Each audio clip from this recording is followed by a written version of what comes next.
Welcome, ladies and gentlemen, to the 11th episode in the White Collar Players Immersive Mod Series.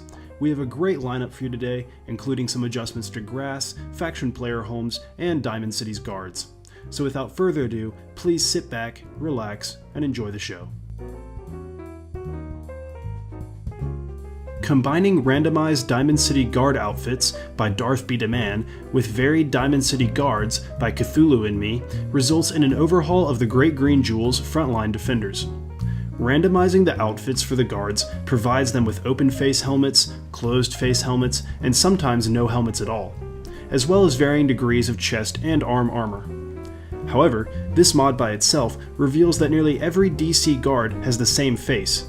Enter in varied Diamond City Guards, which expands the available faces for the city's protectors. The end result is an immersive encounter with the patrolmen where nearly each one appears unique, thus adding a bit more immersion and realism to the most successful settlement in the Commonwealth.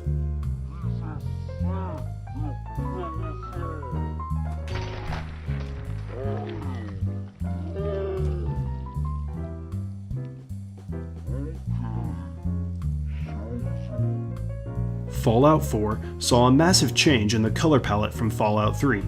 Vehicles, buildings, and clothing all became more vibrant and lifelike in the Commonwealth when compared to DC.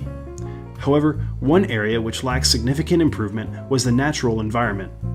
All of the trees, shrubbery, and grass remain a constant dead and dull brown or tan color. Realistically, 200 years after the events of the Great War, plant life would have at least begun to regenerate, if not make a complete resurgence altogether, meaning that your walks through the woods would be filled with a lot more greenery. Natural green, grass, shrubs, and trees, and natural green, fallen leaves, and dried grass by VoteZoker72 introduce a realistic and aesthetically pleasing amount of living vegetation. With these two mods, trees, bushes, grass, and the ground will all now give the feeling of a living, natural environment for you to explore in. Your treks across the Commonwealth will be both more realistic and beautiful. When combined with the camping mod we covered in a previous episode, spending nights around the campfire feel more realistic and harrowing as the dark green of the bushes and trees all surround you. These mods add more green to the Commonwealth without totally overdoing it, which leaves realism and immersion intact as you explore in the more rural parts of the wasteland. Fantastic work by VoteZoker. We are very grateful for the immersion environment these mods provide. Silent Protagonist by StupidDunmer and Vladimatt, as the title implies, removes the voice from the main protagonist. It is highly recommended that if you use this mod, you also use full dialogue interface, which we covered in the previous episode. You can click the note appearing on screen now to go there. Although this mod isn't for everyone, in our opinion, Silent Protagonist is a huge boost for immersion in the Commonwealth. It allows the player to project their own voice through their character, which helps connect them to the game world and truly become a part of the story that their character is experiencing. If you do decide to install this mod, it is important to load it as late as possible in your load order so that it will overwrite any possible new lines of dialogue added by other mods. We are more than happy to welcome this change to the game, but we are aware of the strong differences of opinion about a voice protagonist, and we would love to hear your thoughts in the comments below. Anyway, we figured Concord would be a safe place to settle. Those raiders proved us wrong. But, well, we do have one idea.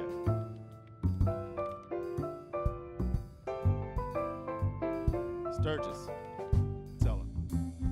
Prydwen Player Home by Home-Safecandy fleshes out the existing private quarters on board the Brotherhood's airship into a proper player home. It also supplies the mess hall with actual food and water by adding a water fountain and respawning food containers. In a similar manner, the repair bay now has respawning junk containers which can be used for scrap parts. Fitting for the Brotherhood, this mod also adds 2 more power armor stations in the lower cargo area, which helps to explain how the Brotherhood managed to transport so many of the walking tanks. While these little adjustments are great, the primary purpose of this mod is to transform the player's private quarters into a home plate style settlement. Using the newly added workbench, you can scrap pretty much everything in the room, as well as build everything that would normally be available for home plate.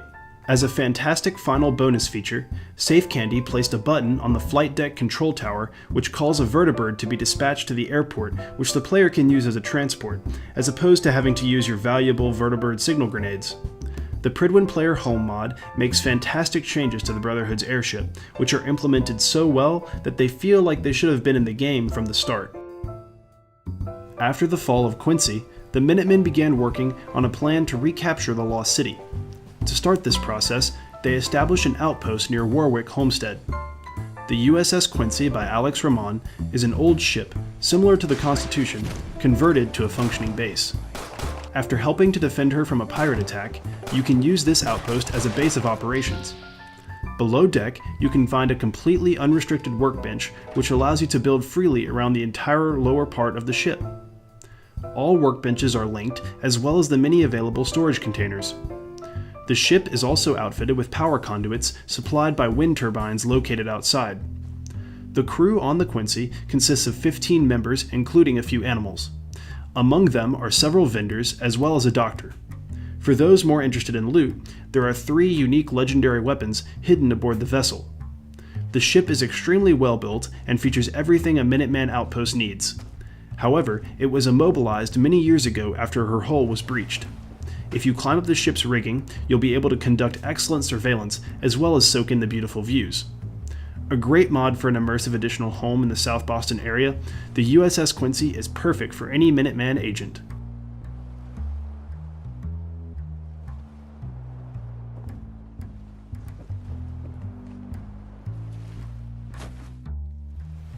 That's our show for today, folks. We sincerely hope you have found a few new items to add to your game, and please remember to leave an endorsement for any mod that you download and enjoy. Again, all of the mods that we cover in this whole series are used in our current load order, so we can guarantee compatibility between them, and every single one will be present for our playthrough, which is quickly approaching.